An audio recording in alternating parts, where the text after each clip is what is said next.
আসসালামু আলাইকুম রহমতুল্লাহ। ভালো আছেন সবাই? আলহামদুলিল্লাহ আলহামদুলিল্লাহ, আল্লাহ তাআলা ভালো রেখেছেন। আমরা কোন সূরা পড়তেছিলাম মনে আছে? সূরা ফিল আজকে আমরা শেষ করব ইনশাআল্লাহ। আমার সাথে সাথে আপনারা পড়বেন। বিসমিল্লাহির রহমানির রহিম। আলাম তারা কাইফা ফাআলা রাব্বুকা বিআসহাবিল ফিল।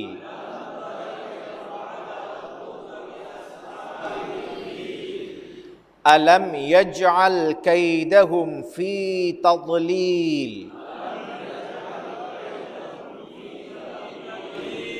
ওয়া আরসালা আলাইহিম তায়রান আবাবিল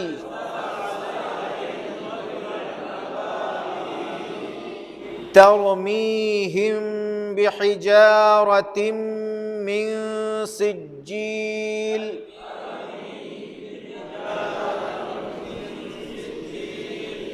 فجعلهم كعصف مأكول।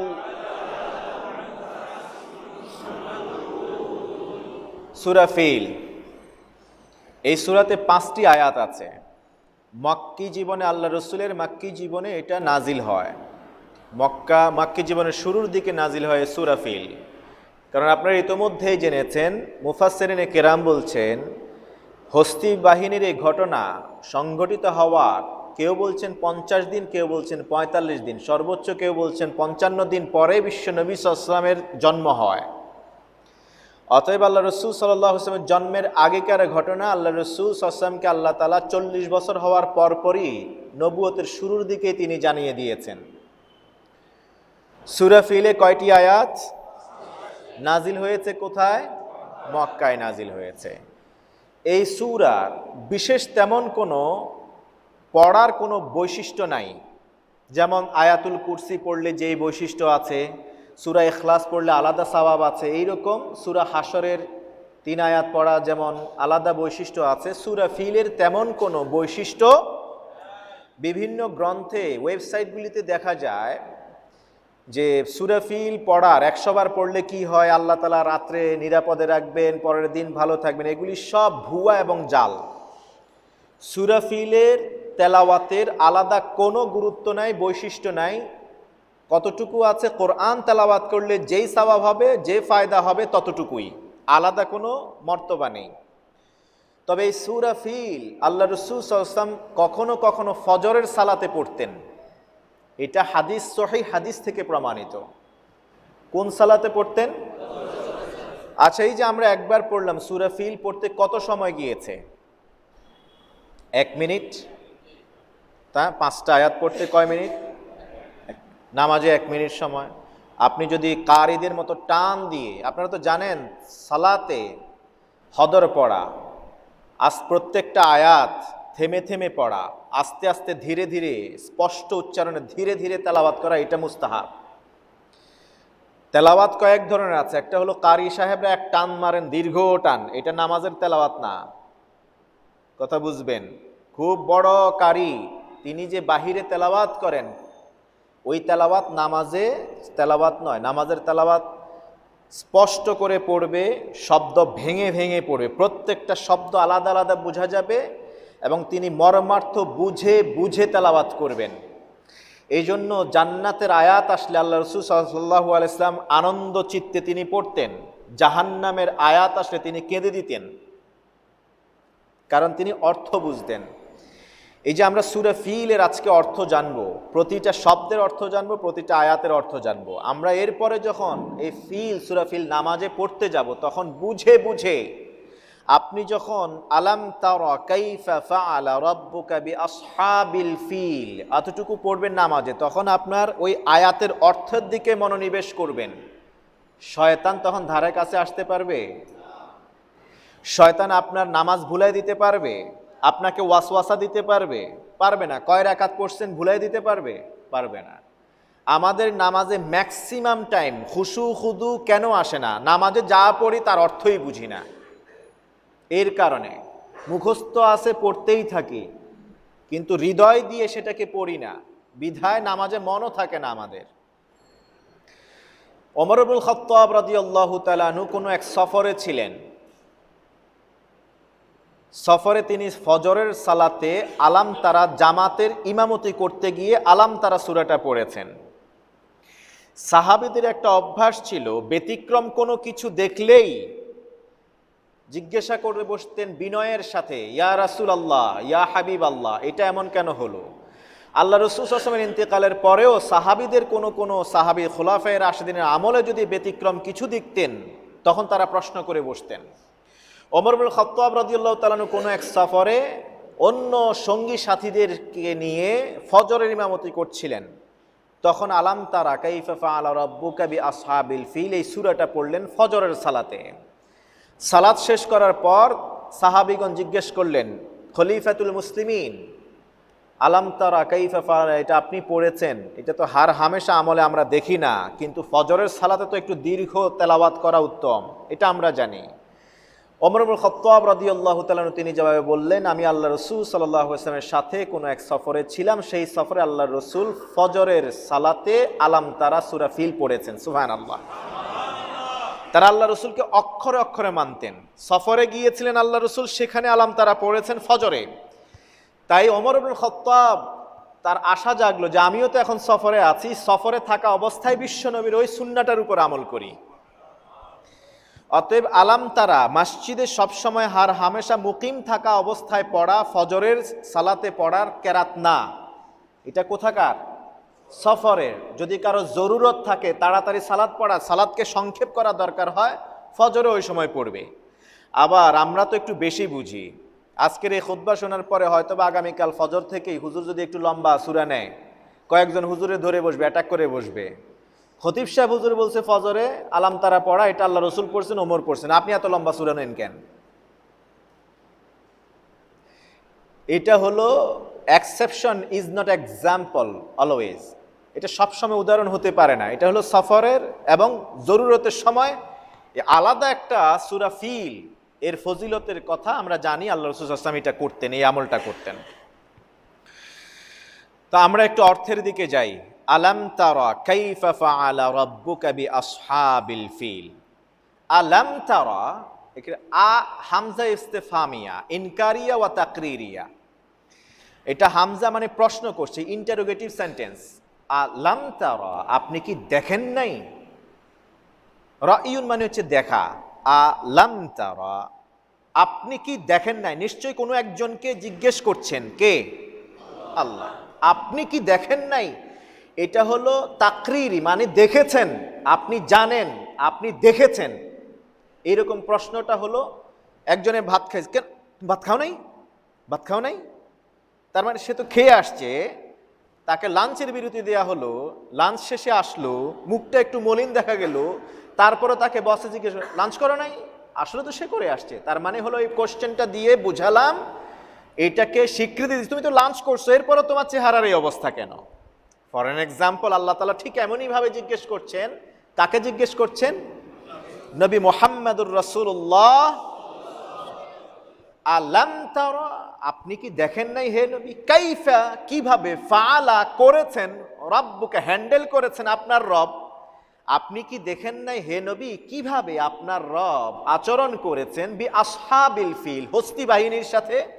আসহাব এটা হলো বহু বচন, এর অর্থ হলো সঙ্গী সাথীগণ। ফিল মানে হচ্ছে হাতি। হাতি বাহিনীর সাথীদের সাথে আপনার রব কি আচরণ করেছেন আপনি কি দেখেন নাই? আল্লাহ রাসূল কি দেখেছেন? আমরা কিন্তু আলোচনার শুরুতেই বলেছি তিনি 40-50 দিন পরে এই পৃথিবীতে জন্মগ্রহণ করেছেন। এরপর আল্লাহ তাআলা জিজ্ঞেস করছেন, আপনি কি দেখেন নাই? এর মানে কি?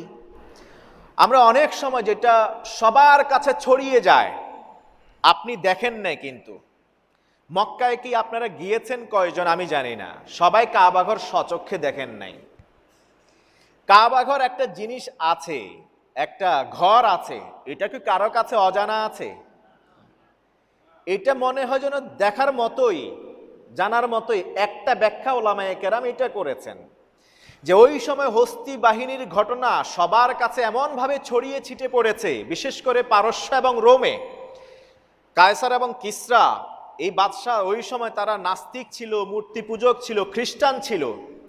খ্রিস্টানরা খ্রিস্টানের শাসনামলে বাইতুল্লাহ ধ্বংস করতে এসে ব্যর্থ হয়েছে, এই ঘটনা অলৌকিকভাবে সম্পাদিত হয়েছে। এই ঘটনা সারা বিশ্ব ওই সময় ছড়িয়ে পড়েছিল। সুবহানাল্লাহ।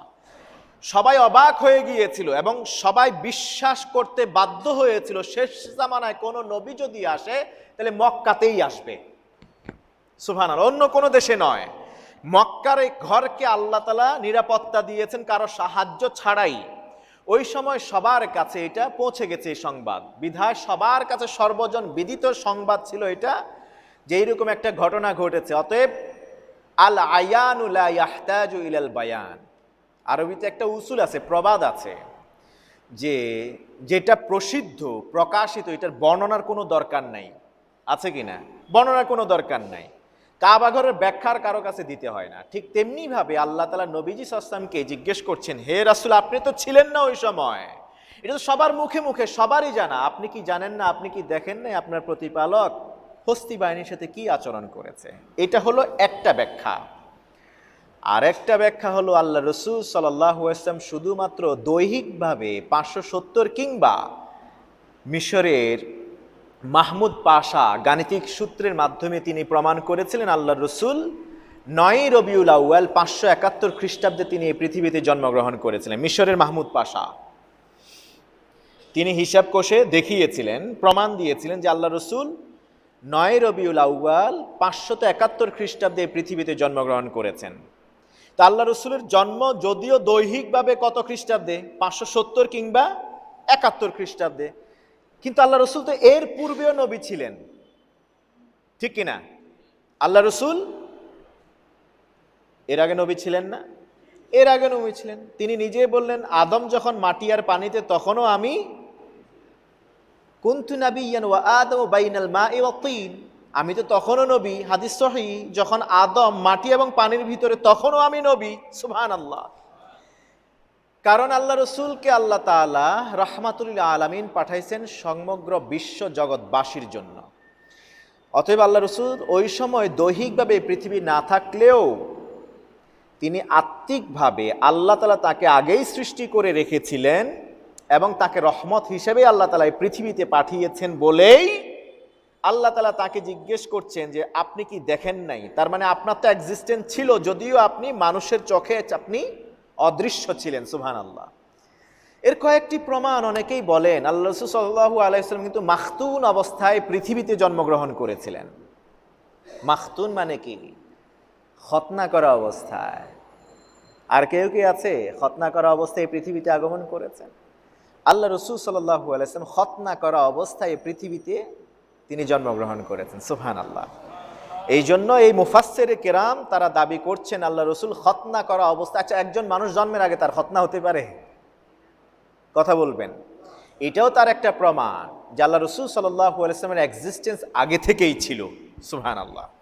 এখানে একটা কথা বলে রাখা দরকার, একটা জাল হাদিস আমাদের মাঝে ছড়িয়ে আছে, লাউলা কালামা খালাকতুল আফলাক, আমি যদি আপনাকে সৃষ্টি না করতাম তাহলে আমি এই পৃথিবী বিশ্বভুবন সৃষ্টি করতাম।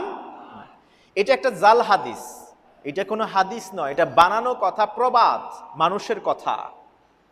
এটাকে পরবর্তীতে জাল হাদিস বলে চালিয়ে দেয়া হয়েছে। তবে এটার অন্তর্নিহিত মিনিং, অর্থ, এটা সত্য। কথা বুঝবেন, এটা হাদিস নয়। আল্লাহ রসুলকে সৃষ্টি না করলে কোনো কিছুই আল্লাহ তাআলা বানাতেন না, যেই ইয়াটা বলা হয় এটা কি একটা জাল হাদিস, কিন্তু এর ব্যাখ্যা, এর মর্মার্থ এটা সত্য। মর্মার্থটা কি? আল্লাহ রসুল সাল্লাল্লাহু আলাইহি ওয়াসাল্লামকে কেন্দ্র করে কিন্তু সবকিছু। কোরআনকে আল্লাহ তাআলা লৌহে মাহফুজে রেখে দিয়েছেন কার উপরে নাজিল করবেন বলে? আমার কথা কয় না রে। কার উপরে নাজিল করবেন বলে? লাইলাতুল কদরকে এর আগে কেন আল্লাহ তাআলা প্রকাশ করে দেন নাই? কার জন্য অপেক্ষা করিয়েছিলেন? আল্লাহ রসুল সাল্লাল্লাহু আলাইহি ওয়াসাল্লামের জন্য।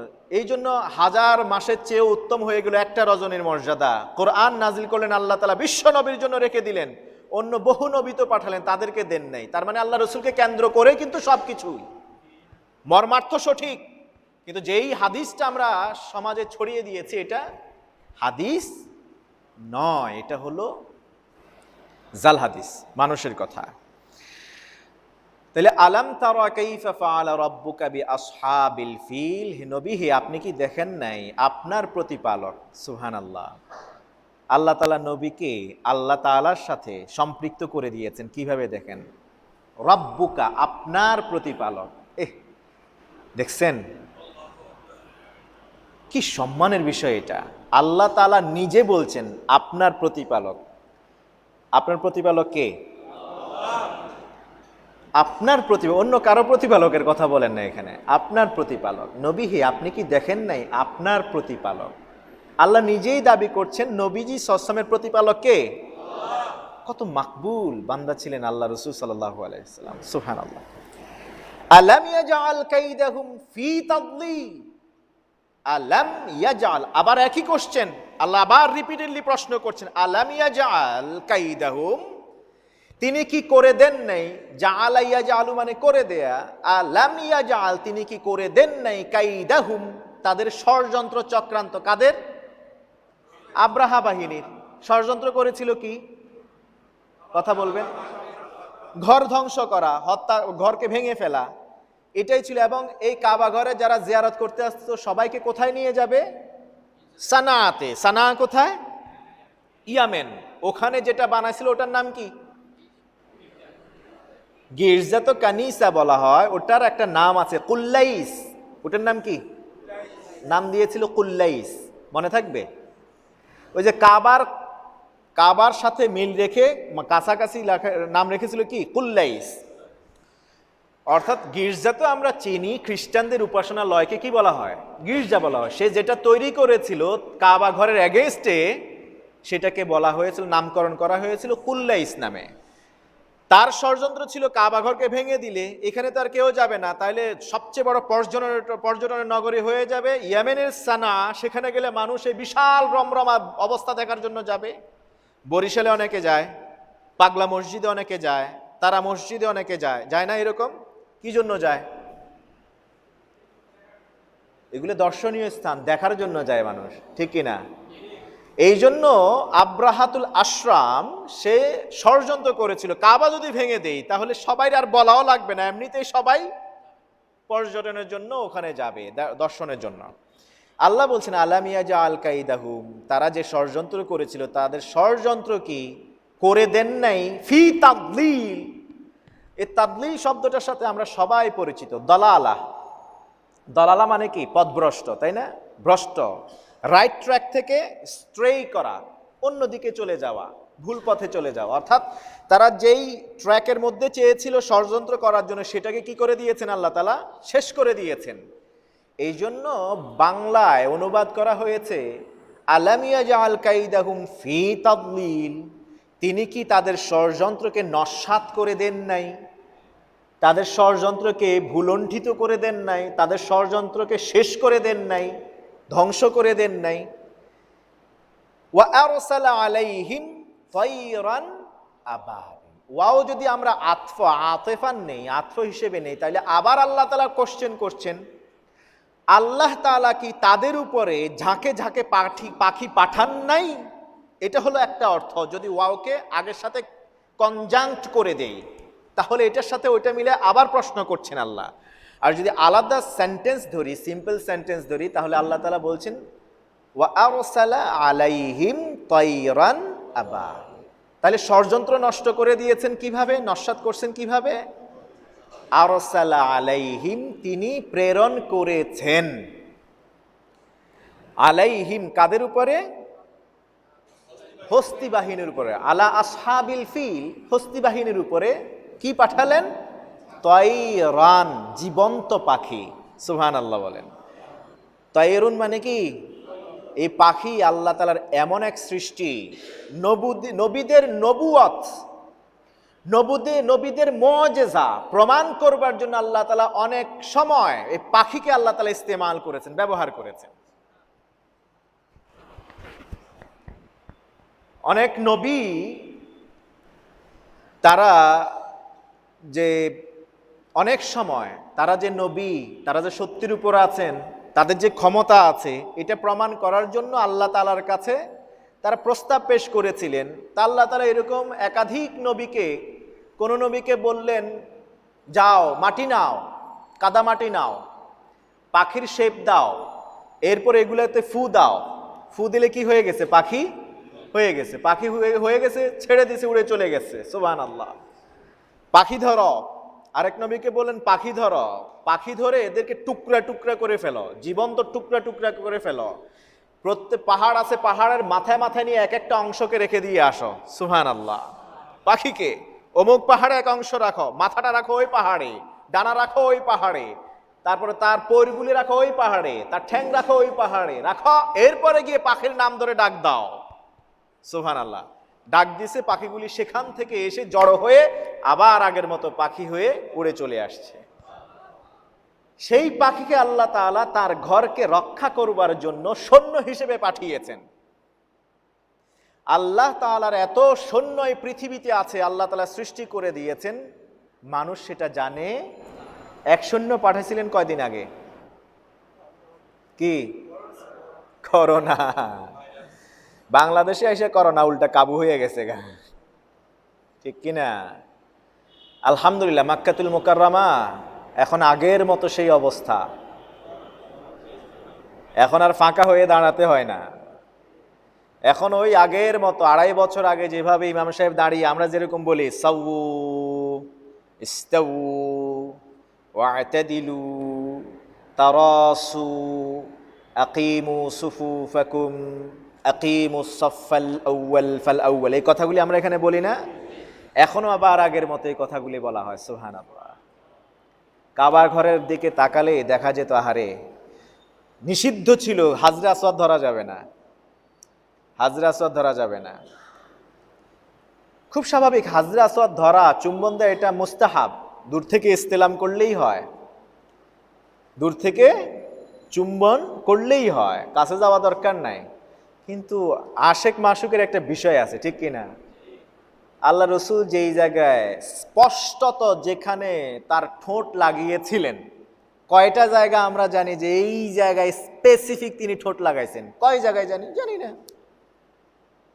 আম্মা জান আয়েশা সিদ্দিকা রাদিয়াল্লাহু তাআলা আনহা তিনি খুব গর্ব করে বলতেন যে আল্লাহ রাসূল সাল্লাল্লাহু আলাইহি ওয়াসাল্লাম যেই পেয়ালায় পানি পান করতেন, যেই পাত্রে পানি পান করতেন, যেখানে তিনি ঠোঁট লাগাইতেন, আমি সেখানে ঠোঁট লাগাই একদম হাজওয়ান বিহাজউইন। আল্লাহ রাসূলের ঠোঁট যেখানে, যে আকৃতিতে, যে আকারে গিয়ে যেখানে পাত্রে লাগতো, আমিও আমার 2টা ঠোঁট সেখানে স্পর্শ করে পানি পান করতাম। নবীজিও এমনটাই করতেন। আমি কখনো পাত্রে মুখ লাগিয়ে পানি পান করলে আল্লাহ রসুল ঠিক ওই জায়গায়, আমরা করি কি, বউ এই জায়গা দিয়ে খাইলে জামাই খায় আরেক জায়গা দিয়ে, বউয়ের গ্লাস আলাদা, জামাইয়ের গ্লাস আলাদা, আছে কিনা নাই এরকম? এই একজন যদি একজনের চায়ের কাপে যদি আরেকদিন আরেকজনে খাইতে পারছে, এটা কয়েকবার ধোয়া লাগে, নাইলে এটার মধ্যে খায় না। মাহাব্বা কোথায় চলে গেছে, ভালোবাসা কোথায় আজকে?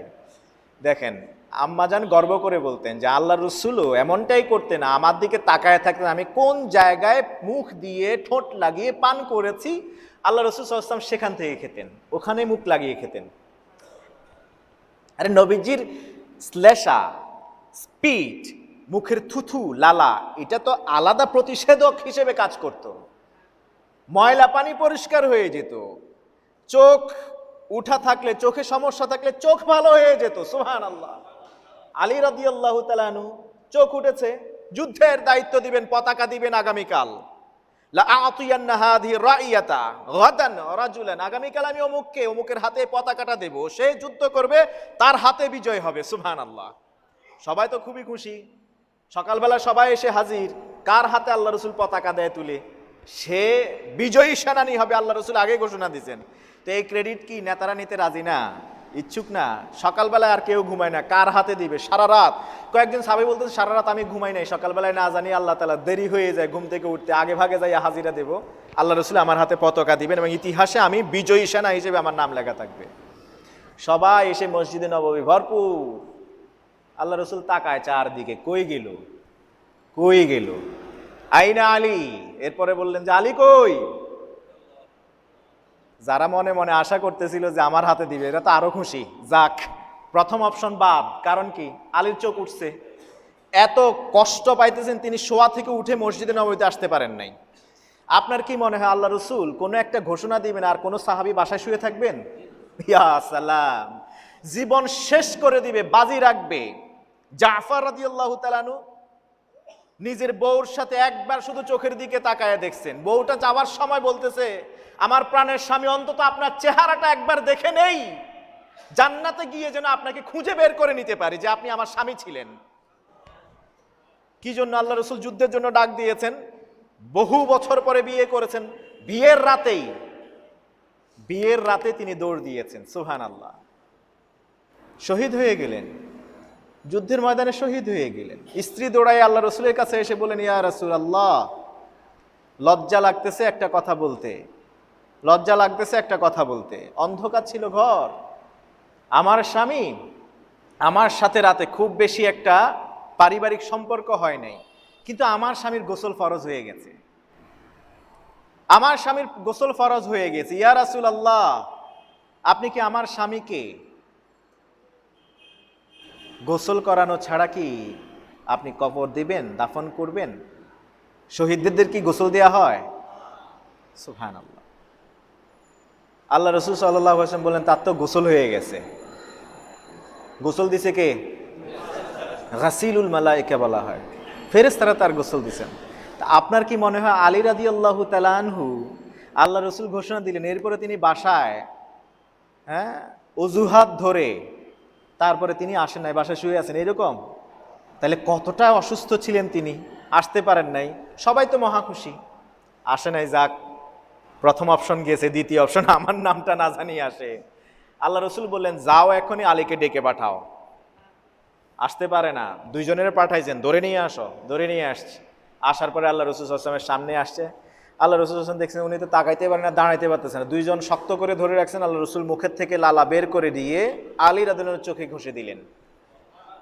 আলী বললেন যে, আমি আগে চোখে যা দেখতাম আল্লাহ রসুলের থুথু আমার চোখে লাগার পরে আমি আগের চেয়ে অনেক বেশি ভালো দেখা শুরু করছি। যুদ্ধে গেলেন, বিজয় হলেন। সুবহানাল্লাহ। তা আম্মা জান আয়েশা বলতেছেন, আল্লাহ রসুল আমার দিকে তাকায় থাকতেন, আমি কোন জায়গা দিয়ে খাই তিনিও সেখান থেকে খেতেন। ইভেন কখন আল্লাহ রসুল তো ওই যে বকরি অথবা গরুর সামনের বাহুর বা নলির অংশটা পছন্দ করতেন, ভালোবাসতেন। তো ওইখানে হাড্ডি থাকতো, নরম হাড্ডি, মাঝে মাঝে নরম হাড্ডি যখন আল্লাহ রসুল মুখে দিতেন, ইচ্ছা করে রাসূলুল্লাহ সাল্লাল্লাহু আলাইহি ওয়াসাল্লাম হাড্ডিটারে আধা চাবা করে আধা খেয়ে ওটাকে রেখে দিতেন। আম্মাজান এটা নিয়ে নিজে খেয়ে ফেলতেন। এটা আপনার কল্পনা করতে পারেন? আসিল্লা মাশাআল্লাহ কয়েকটা আছে আর কি, কয়েকটা পরিবার হতে পারে এরকম। আমাদের তো ওই যে এক প্লেটে কেউ আইডা কয় আর কি, আইডা বুঝেন তো না, জুটা রেখে গেলে আরেকজনের ধরেই না, আছে না এইরকম?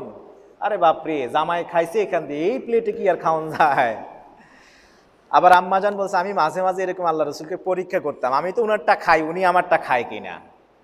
তা আমারটাও আমি খেয়ে একটু খাইলে আল্লাহ রসুল নিজে চেয়ে আমার কাছ থেকে বাকিটা আমার মুখ থেকে বের করে নিয়ে নিজে খেতেন। এই জন্য সুরুল মুমিনে শিফা, মুমিনের উচ্ছিষ্ট, সে যদি ইমানদার হয় তার এই উচ্ছিষ্টের মধ্যে শিফা আছেন, বলছেন আল্লাহ রসুল সাল্লাল্লাহু আলাইহি ওয়াসাল্লাম। মুমিনের এ থুথু লালা রেখে দেওয়া খাবার, এর মধ্যে শিফা আছে, বলছে কে? সবচেয়ে বড় বিজ্ঞানী কে? নবী মুহাম্মদুর রাসূলুল্লাহ। এই জন্য যদি পরিবারে কখনো খাবার একজনের বেশি হয়ে যায়, হতেই পারে, এটা ফেলে দিবেন না, এটা খেয়ে ফেলবেন। যদি ইমানদার হয় ভালোভাবে, তিনি যদি সবকিছু বিসমিল্লাহ বলে খাবার শুরু করে, ওটা খেয়ে নিবেন, বিশ্বাস করবেন পেটে সমস্যা হবে না। কারণ আল্লাহ রসুল সাল্লাল্লাহু আলাইহি ওয়াসাল্লামের হাদিস, আল্লাহ রসুল কি মিথ্যা বলেন না? ওইটা ইয়াকিন নিয়ে খাবেন, দেখবেন পেটে সমস্যা থাকলেও ভালো হয়ে যাবে ইনশাআল্লাহ। ওয়া আরসালা আলাইহিম তায়রান, পাখির কথা বলছিলাম, পাখি যেই পাখিকে আল্লাহ তাআলা পাঠালেন কি করে দেওয়ার জন্য? কি ধ্বংস করার জন্য আল্লাহ পাঠালেন, সৈন্য হিসেবে পাঠাইছেন। করোনা আসছে, করোনা চলেও গেছে। সুবহানাল্লাহ। যে কথা বলতেছিলাম, হাজরে আসওয়াদ ধরা নিষিদ্ধ ছিল। লকডাউন খোলার পরপরই যখন করে দিল আর কি, কাবা ঘর উন্মুক্ত করে দিল, তখনই আল্লাহর এক বান্দা আমাকে বারবার বলতেছেন, আমি যাব, একটু আমার সাথে যদি একটু কাইন্ডলি আপনি যান, আমি খরচ টরচ সব দেব, মেহেরবানি করে যদি যান। তো আল্লাহর ইচ্ছায় আমার একটা ছুটিও বরাদ্দ করা ছিল। পরে আমি ভালো করে সার্চ করে দেখলাম কি কি নিষিদ্ধ এখনো আছে, কি কি এখনো পর্যন্ত স্পর্শ করা যাবে না, এই করা যাবে না। সবচেয়ে বড় আকর্ষণ কোথায়? হাজরা আসওয়াদ। কারণ একমাত্র জায়গা, যেই জায়গায় বিশ্বনবী নিজে ঠোঁট লাগিয়ে চুম্বন করেছেন, এটা স্পষ্ট হাদিস দ্বারা প্রমাণিত। ওমর ইবনে খাত্তাব নিজে বলেছেন, ওমর ইবনে খাত্তাব নিজে বলেছেন যে আল্লাহ রাসূলকে দেখেছি তোকে চুম্বন দিতে, তাই আমি করতেছি, নাইলে তোকে করতাম না। কারণ ইন্নাকা লা তাদুররু ওয়া লা তানফা, তুই কোনো উপকারও করতে পারস না, ক্ষতিও করতে পারস না। তাহলে একমাত্র জায়গা, যেই জায়গায় বিশ্বনবী রাহমাতুল্লিল আলামিনের ঠোঁটের স্পর্শ লেগেছে, ঈমানদার সুযোগ পাইলে এটা না করে থাকে কি করে? এত দূর থেকে যাব, আল্লাহ দুইবার নিয়েছেন, দুইবার একাধিকবার কোনো কষ্ট ছাড়াই আল্লাহ তাআলা চুম্বন দেওয়ার সুযোগ দিয়েছিলেন। আলহামদুলিল্লাহ। সেই ফিলিংস যে কি, ইউ ক্যান নট ইমাজিন, আপনি কল্পনাও করতে পারবেন না ওইটা হাজরা আসওয়াদ চুম্বন দেওয়ার পরের ফিলিংসটা কি হয়। ওয়াল্লাহি চুম্বন দেওয়ার পর আমার শরীরটা এর আগে যদি 100 টন ওজন মনে হতো, এটা মনে হয় এখন 100 টন হালকা। ওয়াল্লাহি মাতাফে বসে এটা আমি অনুভব করেছি। আমার কাছে মনে হয়েছে আমার শরীর কোনো ওয়েট নেই, একদম ওয়েট লস। আমি আমার শেখকে বললাম যে শেখ, এটা কি? যদি গুনাহ থেকে থাকে, হাদিস স্পষ্ট সহিহ হাদিসে এসেছে চুম্বন দেওয়ার সাথে সাথে সব চুষে নিয়ে যায়। কার নির্দেশে? আল্লাহ তাআলার নির্দেশ। ওয়ালা তাজিরু ওয়াজিরাতুন উযরা উখরা, কোরআনে গুনাহকে ওজন ভারী বলা হয়েছে, কোন বোঝা বলা হয়েছে। কোরআনে আল্লাহ তাআলা গুনাহকে বোঝা, ভারী বোঝা বলেছেন। এই জন্য আল্লাহ তাআলা বলেছেন লা তাজিরু ওয়াজিরাতুন উযরা উখরা, একজনের গুনাহের ভারী বোঝা আরেকজন বহন করবে না, একজনের জন্য আরেকজন লায়াবল হবে না, যারটা সেই হিসাব দিবে। আপনি একবার যদি সুযোগ পান জীবনে, যদি চুম্বন করেন, করার পরে দেখবেন আপনার শরীরটা কতটা হালকা মনে হয়। এটা স্বাভাবিক হালকা নয়, স্বাভাবিক হালকা নয়। বিশ্বাস করে আপনি মনে করবেন যে নিকিতে তুললে আপনাকে 100 টাকা ওজনও আপনার থাকবে না, এরকম মনে হয়। সুবহানাল্লাহ। তা আমি বললাম যে এই রেস্ট্রিকশন আছে, এখন যাব না, পরে যাব, কয়দিন পরে খুলুক, খুলে দেখ। যাওয়া হয় না। আমাদের অনেক ভাইরা গেছেন, এর মধ্যে ঘুরে আসছেন আলহামদুলিল্লাহ। তো আশা আছে ইনশাল্লাহ ডিসেম্বরের মধ্যেই বা নভেম্বরে ডিসেম্বরে যাবার, আল্লাহ যদি কবুল করেন। এটা কবুলতের বিষয়, চাইলেই তো সবাই যেতে পারে না, ঠিক কিনা? কামলিওয়ালা মদিনাওয়ালা যদি ডাক না দেন, আল্লাহ যদি মঞ্জুর না করেন, যাওয়ার কোনো সুযোগ আছে? যতই চেষ্টা করি আমি আপনি, কোনো সুযোগ নাই। বহু কোটিপতি আছে, বহু টাকা নিয়ে বসে আছে, সময়ই হয় না তার, যে একটা না একটা ঝামেলায় পড়ে আছে। অথচ এখন যাবেন 1,30,000-35,000 টাকা দিয়ে উমরা করে 15 দিন থেকে টেকে মক্কা মদিনা সফর করে জিয়ারত, যেই সব দর্শনীয় স্থান আছে সেগুলো দেখে টেকে চলে আসতে পারেন। আর এখন সবচেয়ে ভালো মৌসুম, ভালো সময়, যখন আপনি সব ফ্রি পাবেন। ফ্রি মানে কি? 2.5 বছর, প্রায় 2 বছর 2.5 বছর পরে কাবাঘর খুলে দিছে। এখন হেরেমের যারা দায়িত্বে আছেন তারা আলাদা স্পেশাল কেয়ার নিচ্ছেন। সব পকপকা পাবেন, সব সুন্দর পাবেন, এবং সব জেনুইন পাবেন। সব খিদমা আপনার জন্য একবারে হাতের কাছে থাকবে, সব সহজলভ্য এখন। আর মানুষের ভিড়ও আগের মতো এখন তেমন নাই আপাতত। এখন গেলে আপনার মনের সব আবেগ উজাড় করে দিয়ে আপনি ওমরাটা করে আসতে পারেন, সিদ্ধান্ত নিতে পারেন। টাকা পয়সাওয়ালা যাদের আছে, বেশি না, 1.25 লক্ষ 1.5 লক্ষ টাকার মতো হাতে যদি থেকে থাকে, নিয়ত করে ফেলেন, ইনশাআল্লাহ চলে যান, আল্লাহ কবুল করুন। তো পাখির কথা আমরা বলতেছিলাম, তাই না? ওয়া আরসালা আলাইহিম তায়রান আবাবিল, আল্লাহ তাআলা তাদের উপরে পাঠালেন কি? পাখি, আবাবিল, ঝাঁকে ঝাঁকে। আবাবিল হলো ঝাঁকে ঝাঁকে। এই পাখি আল্লাহ সুবহানাহু ওয়া তাআলা তাদেরকে পাঠালেন। জামাআতুন মুতাফাররিকাতুন মিনাত তায়র, তাফসিরে বলা হয়েছে এটা এমন পাখি, এই পাখিগুলি জামাতবদ্ধ হয়ে আসছে, মুতাফাররিকাতুন, প্রত্যেক জামাত আলাদা আলাদা। একটা দল পাখি আসছে, পাথর মেরে চলে গেছে, আরেকটা দল আসছে চলে গেছে। যখন এইরকম যাদের গায়ে একটা পাথর পড়তেছে তারাই সাথে সাথে শেষ, তারাই সাথে সাথে মৃত্যু কোলে ঢলে পড়েছে। মনে করতে পারেন ওই যুগের অ্যাটমিক এইরকম একটা কণা সমতুল্য একটা পাথর বর্তমানে কি পারমাণবিক বোমার চেয়ে অনেক বেশি মারাত্মক ছিল। একটা একজনের গায়ে পড়ছে, শেষ।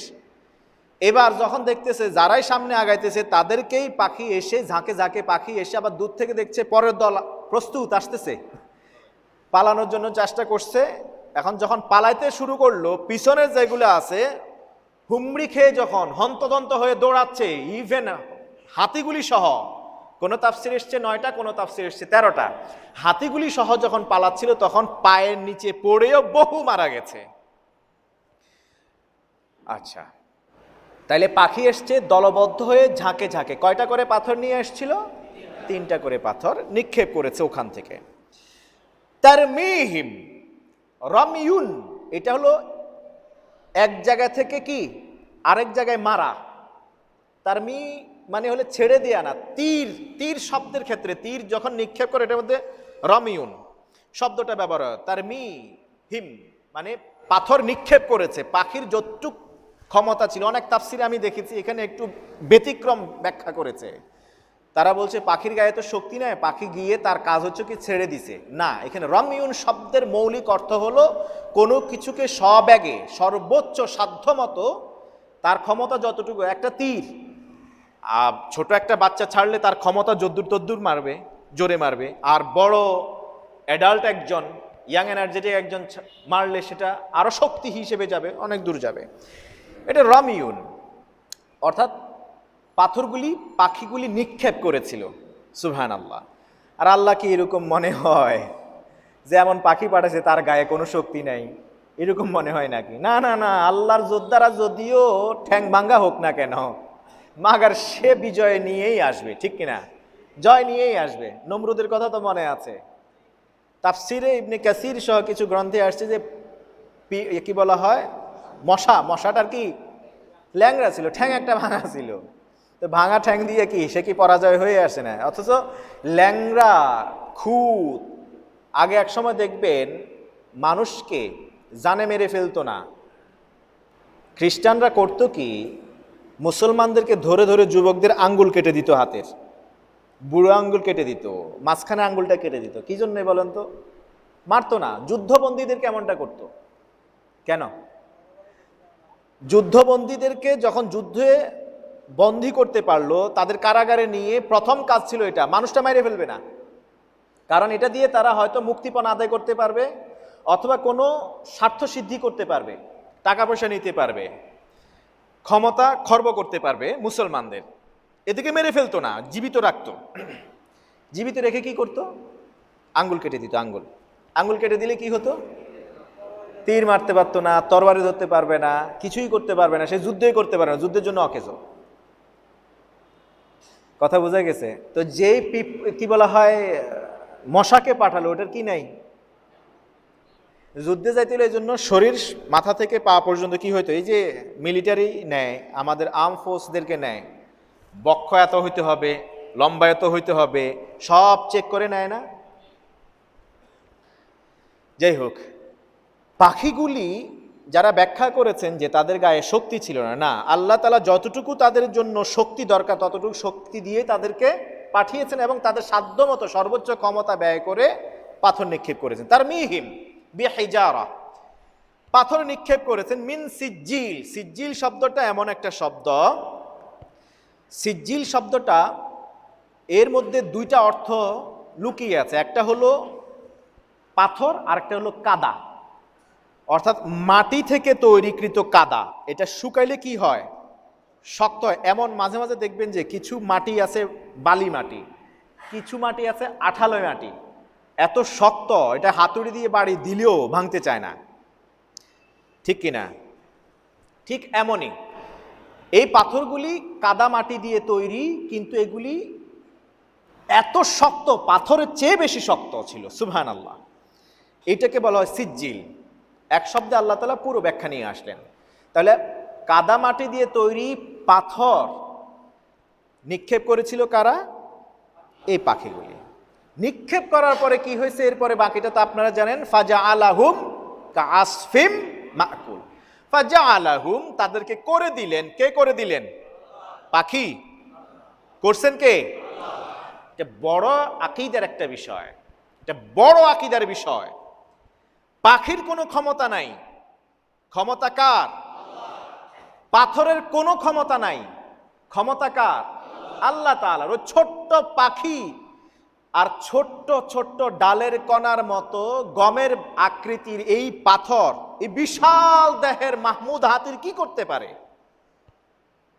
কি চিড়িয়াখানায় যাবেন মাঝে মাঝে, অথবা মিশরে গির্জা এগুলা যখন যাবেন, মিশরে ওই যে পিরামিডে যখন যাবেন, বিশাল হাতির উপরে কি মানুষ একটা বসা, মাঝে মাঝে এরকম দেখা যায় না? মানুষ বসে, তার হাতে কি থাকে? একটা বড় একটা লাঠি থাকে, এটা কি বলা হয়? ছড়ি থাকে। ছড়ির মাথার মধ্যে আবার এই রশি বাঁধা থাকে, রশির মাথায় আবার পাথর বাঁধা থাকে, পাথর। ওটা দিয়ে কি করে? বাড়ি মারে। বাড়ি মারলে এটা শুনে, ঠিক কিনা? ওটা যেটা বলে এটাই করে। তো এই পাথর এই বাংলাদেশের এই হাতিগুলোর কিছু করতে পারে? কোরআন দিয়ে ক্ষত হয়ে যায়, এদিক দিয়ে ঢুকে ওই দিক দিয়ে বের হয় না। তার মানে বোঝা গেল এই পাথর, বাংলাদেশে হাতিদের গায়ে যেই পাথরগুলি ব্যবহার করা হয়, এই পাথরগুলি বহুগুণ বড় ছিল আব্রাহা বাহিনীকে ধ্বংস করার জন্য যে পাথর ব্যবহৃত হয়েছিল তার চেয়ে। এই পাথর কিছুই করতে পারছে না, বরং সচেতন করছে হাতিগুলাকে। আর ওই পাথর একটা পড়ার সাথে সাথেই যেখান দিয়ে পড়ছে ওখান দিয়ে ভেদ করে নিচে দিয়ে বের হয়ে গেছে। পাথরের ক্ষমতা, ক্ষমতা কার? আল্লাহ। অতএব আপনার হাতে কিছুই নাই, আপনার হাতে কিচ্ছু নাই, আপনি নিরস্ত্র, কিচ্ছু নাই হাতে। তারপরও আপনার এটা ভাবার কোনো সুযোগ নাই যে আপনি বুঝি শেষ হয়ে গেলেন, আপনি বুঝি পরাজয় বরণ করলেন। জয় পরাজয় কার হাতে? আল্লাহর হাতে। এটা ভাবার কোনো সুযোগ নাই। যদি এটা ভাবতই তাহলে বাংলাদেশ মনে হয় স্বাধীন করা সম্ভব হতো। লাঠি সোটা দিয়ে বাঙালিরা স্বাধীন করে ফেলছে না? করে ফেলছে।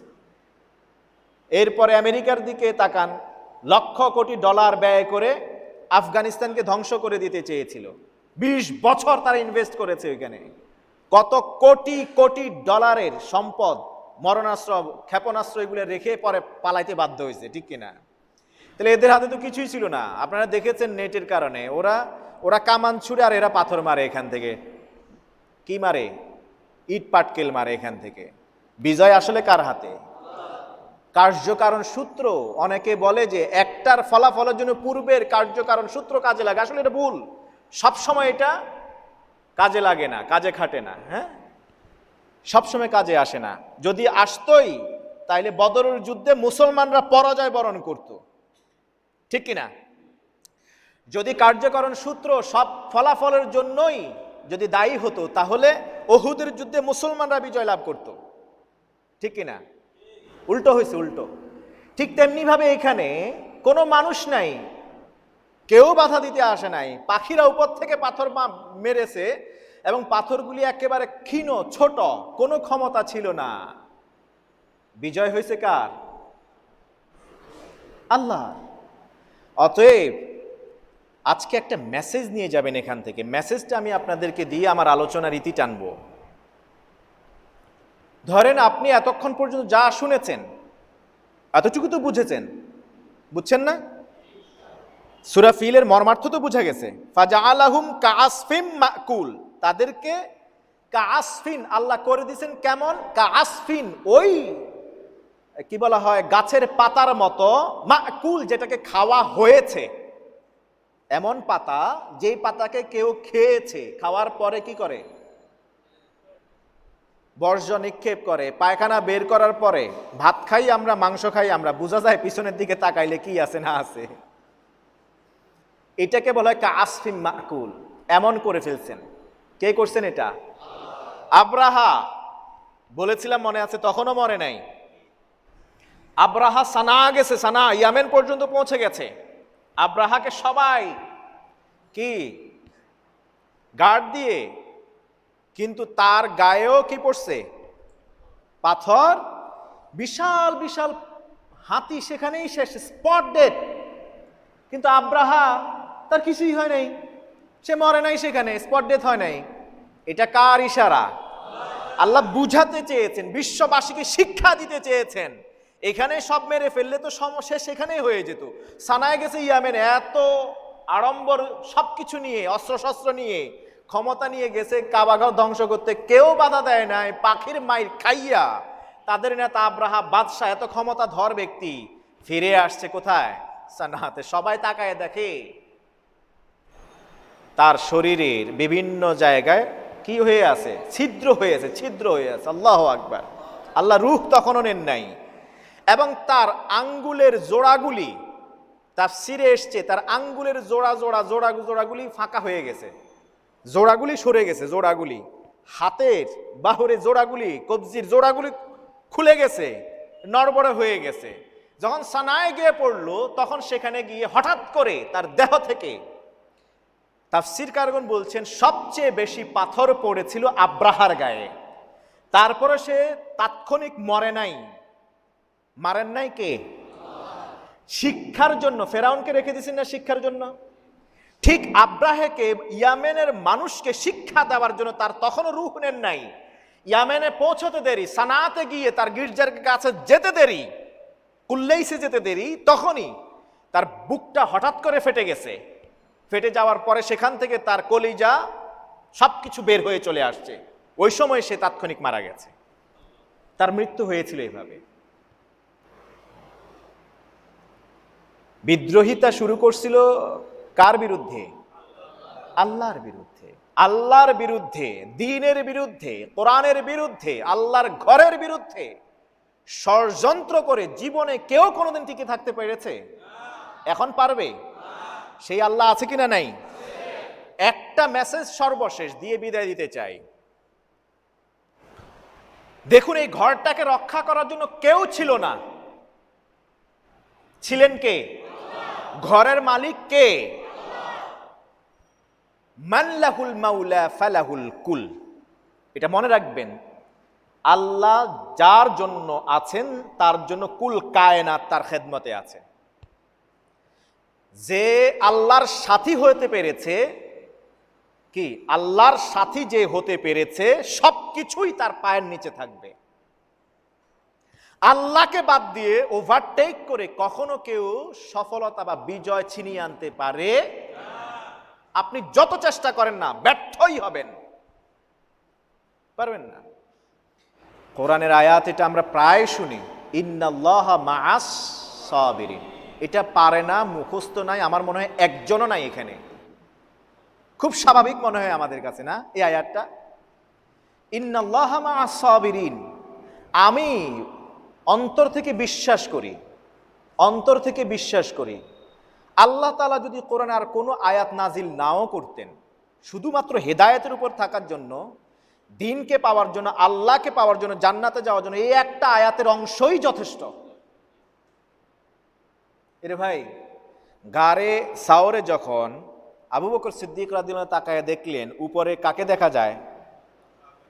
খোলা তরবারি নিয়ে দাঁড়িয়ে আছেন।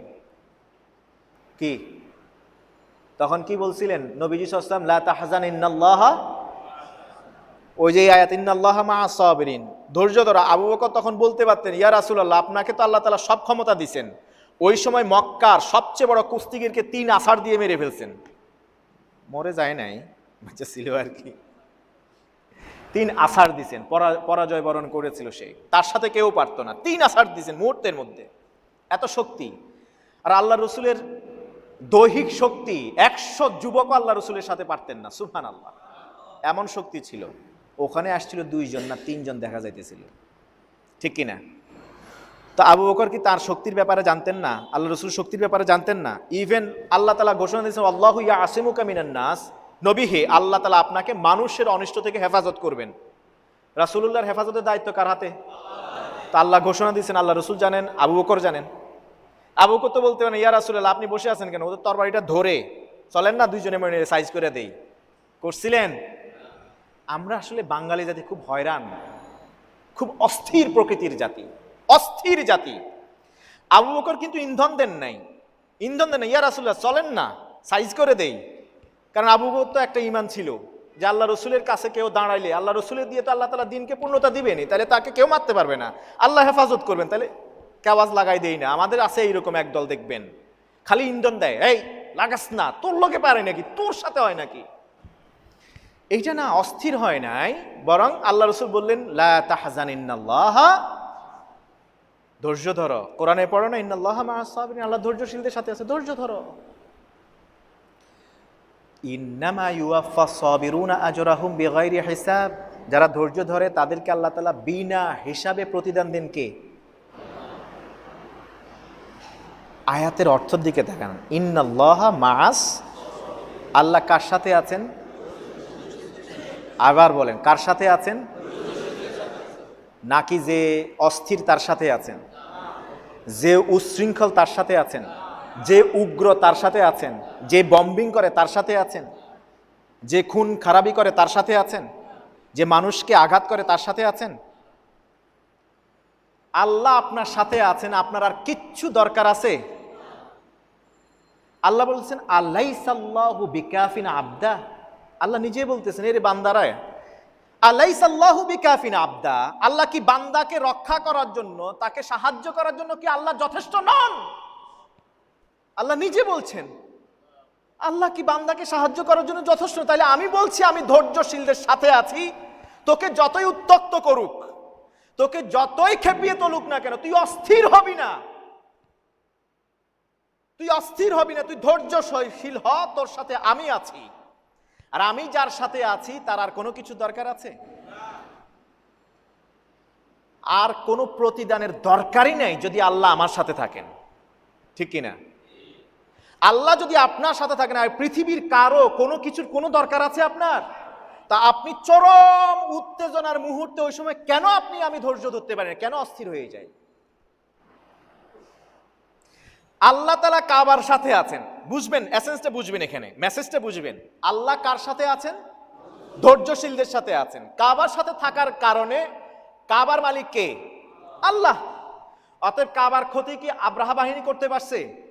ধরুন আপনি বিশাল এক কেওয়াসে পড়ে গেলেন, কোনো এক ঝামেলার মুখোমুখি হয়ে গেলেন, আপনি কোনো পদ পান নাই, আপনার প্রমোশন হয় নাই, আপনার চাকরি হয় নাই, আপনি রাজনৈতিক নেতা হেরে গেলেন, আপনার পদ চলে গেল, কোনো না কোনো ক্ষতির সম্মুখীন আপনি হয়ে গেলেন।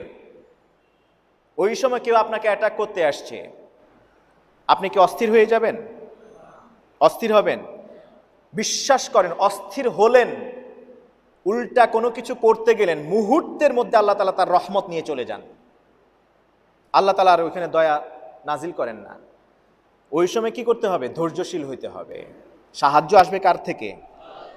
আপনার কি এটা বিশ্বাস নাই যে আপনি যদি ধৈর্যশীল হন, আপনার হাতে অস্ত্র নাই, কিচ্ছু নাই, আপনার তো অশ্রু আছে, ওটা ছেড়েন, এটাও পারবেন না?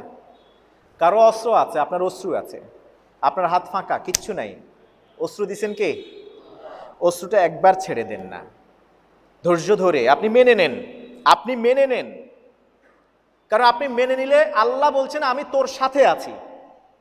আল্লাহ যার সাথে আছেন তার টাকা পয়সার অভাব হবে, তার সম্মানের অভাব হবে, তার পদের অভাব হবে, তার সুনাম সুখ্যাতির অভাব হবে? কিচ্ছুর অভাব হবে না। কেন এটা আমরা বুঝি না, জানি না। কাবা ঘরকে হেফাজত করার জন্য আল্লাহ তাআলা আলাদা কোনো মানুষ, আলাদা কোনো কামান ব্যবহার করেন নাই। আল্লাহ নিজ দায়িত্বে নিজে হেফাজত করেছেন, কারণ আল্লাহ কাবার সাথে আছেন। কাবার মালিক আল্লাহ, আপনার আমার মালিক কে? কিন্তু আপনি আল্লাহকে সাথে নিয়ে চলতে পারি না। আমি যখন ঘর থেকে বের হই, আল্লাহকে সাথে নিয়ে বের হই না, ঠিক কিনা? আপনি আল্লাহকে সাথে নিয়ে বের হই না। এই জন্যই তো রাস্তায় ঘাটে আমার এত বিপদ, এত কিছু। আল্লাহ তাআলা আমাদেরকে আজকে এখান থেকে মেসেজটা নিয়ে তৌফিক দান করুন। মেসেজ দুইটাই, একটা হলো আল্লাহ সুবহানাহু ওয়া তাআলাকে পাওয়ার জন্য আপনি সব বিসর্জন দেন। আপনার পৃথিবীর কোনো কিছুর দরকার নাই। একজনকে পাইলে আর আপনার মনে করবেন কোনো কিছুর অভাব নাই। তিনি কে? আপনার কিচ্ছু নাই এই পৃথিবীতে, কিন্তু একজনকে পাইছেন, মনে করবেন আপনার কোনো অভাব। এটা কি ধারণ করতে পেরেছেন? ইনশাআল্লাহ। তাহলে আজকে থেকে আমরা এটা অন্তত বুঝি, সেই অনুযায়ী আমল করার চেষ্টা করি। আমি যদি লুজার হই, আমি যদি আমার পথ হারাই, আমি যদি ক্ষতিগ্রস্ত হই এই দুনিয়ার হাইসিয়াতে, কিন্তু আমি যদি ধৈর্য ধারণ করে আল্লাহর এই কথার উপর ইয়ামিন ইয়াকিনের সাথে, ঈমানের সাথে যদি আমি ধৈর্য ধারণ করে থাকতে পারি, আল্লাহ ঘোষণা দিয়েছেন আল্লাহ তার সাথে আছেন। আপনি কি লুজার হবেন নাকি উইনার হবেন? এই মেসেজটা ধারণ করতে পারবেন তো ইনশাআল্লাহ? কোনো কেওয়াজে যাবেন না, কোনো কেওয়াজে যাবেন না। আবু বকর সিদ্দিক রাদিয়াল্লাহু তাআলা আনহুকে এক ইহুদি এসে গালাগালি শুরু করলো, দীর্ঘ সময় বকাবকি করছেন। আবু বকর জবাব দেয় না। আল্লাহ রাসূল সাল্লাল্লাহু আলাইহি ওয়াসাল্লাম মুচকি মুচকি হাসেন। আবু বকর এক পর্যায়ে টিকতে না পেরে, দীর্ঘ সময় ধরে টিকতে না পেরে, এরপরে তিনি জবাব দিয়ে বসলেন, কাউন্টার করে বসলেন। বিশ্বনবীর নূরানী চেহারা মুহূর্তের মধ্যে কালো হয়ে গেল, জায়গা প্রস্থান করলেন। আবু বকর বুঝতে পারলেন আল্লাহ রসুল রাগ করেছেন। সব কিছু বাদ দিয়ে বিশ্বনবীর সামনে গিয়ে বললেন, ইয়া রাসূলুল্লাহ, আমি কি অন্যায় করলাম? যতক্ষণ আমাকে বকতেছে ততক্ষণ আপনি কিছু করেন নাই, আপনি হাসছিলেন। আমি যখন একটা জবাব দিলাম তখন আপনি জায়গা ছেড়ে প্রস্থান করলেন এবং আপনার চেহারা কালো হয়ে গিয়েছে। আপনি আর হাসেন না, কারণ কি? আমার দিকে তাকান না। আল্লাহ রসুল বললেন, যতক্ষণ তুমি কাউন্টার দিচ্ছিলে না ততক্ষণ আল্লাহর পক্ষ থেকে একজন ফেরেশতা ওই ইহুদির প্রশ্নের জবাব দিচ্ছিল। যখনই তুমি কাউন্টার দিয়ে বসলে তখনই ওই ফেরেশতা চলে গিয়েছে। ওই সময় তোমার পক্ষ নিয়ে শয়তান তোমাকে আর উত্ত্যক্ত করছিল। তাই আমি তো শয়তানের সাথে থাকতে পারি না। চরম উত্তেজনার মুহূর্তে নিজেকে একদম মানিয়ে নেবেন, একদম মানিয়ে নেবেন। নিশ্চয়ই বিজয় দিবেন কে? হয়তো তাৎক্ষণিক অন স্পট আপনার মনে হতে পারে আপনি হয়তো পরাজয় বরণ করেছেন। হুদাইবিয়ার শিক্ষা নিশ্চয় মনে আছে। গত জুমার আগের জুমায় মোস্ট প্রবাবলি বলেছিলাম হুদাইবিয়ার শিক্ষার কথা মনে আছে। সাক্ষাৎ মুসলমানদের বিরুদ্ধে সব ক্লজ গিয়েছে, কিন্তু আল্লাহ তাআলা ঘোষণা করছেন, ইন্না ফাতাহনা লাকা ফাতহাম মুবিনা। স্পট মনে হয়েছে যে কি? ওমরও বলছেন, এটা বুঝি বিজয় হইল? কোন ধরনের বিজয় এটা? অথচ বিজয়, মক্কা বিজয় পরবর্তী 3 বছরের মধ্যেই 7,000 মুসলমান ইসলাম ধর্ম গ্রহণ করেছেন। সুবহানাল্লাহ। আল্লাহ তাআলা আমাদেরকে বুঝার তৌফিক দান করুন। সুবহানাকাল্লাহুম্মা ওয়া বিহামদিকা আশহাদু আল্লা ইলাহা ইল্লা আনতা আস্তাগফিরুকা ওয়া আতুবু